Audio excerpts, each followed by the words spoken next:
A true story that happened 70 years ago.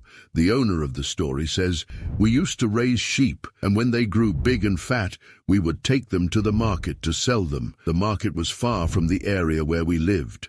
One day I needed money, so I went to check on the sheep, but I only found one sheep fit to sell. It was big and fat. If I hadn't needed the money, I wouldn't have gone to the trouble of going just for sell one sheep. I took the sheep and set off on my way. The road was bumpy. While walking, I met a man from another area with a number of sheep. I asked him, 'Where are you going?' He replied, 'To the market to sell these sheep.' I told him, 'I'm also going to the market.' We walked together. He had more than 10 sheep, and I had one sheep. On the way, we saw a tent, so I told my friend, 'Let's go to this tent and rest a little.' He said, 'No problem.' When we arrived at the tent, we found 3 boys in front of it. They were starving and looked very poor. I asked them, 'Where is your father?' They said, 'My mother gave birth yesterday, and we have nothing to eat.' So I said to my companion, 'What do you think about slaughtering one of your sheep and feeding it to them?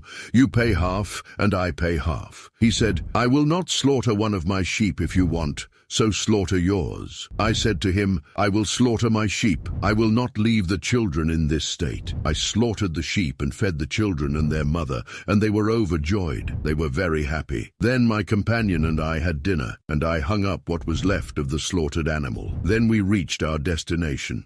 While we were walking, I said to my companion, 'I no longer need to go to the market. I will go to one of my relatives who lives nearby.' When I reached my relative, he welcomed me, and I asked him to lend me some money to buy my children's needs. That night, I went out to relieve myself, and I moved far away from the tent. When I finished, I saw something in front of me that looked like a piece of leather. I lifted it up, and it was a cloth bag, and inside it were gold pieces. I took it and remembered what I had done with the boys, and I felt that Allah had compensated me better than what I had spent.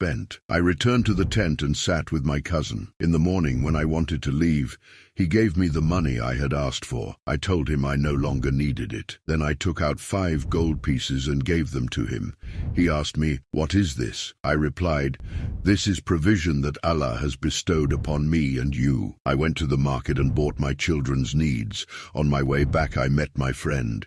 He was sad and worried. I asked him, 'Did you sell the sheep?' He replied, 'No.' He told me that while he was walking, heavy rain fell and floods swept through the valley. He escaped, but the floods swept away all his sheep and nothing remained of them. This is trading with Allah. Good deeds protect against bad ends, and whoever travels to mend broken hearts, Allah will save him from the depths of danger.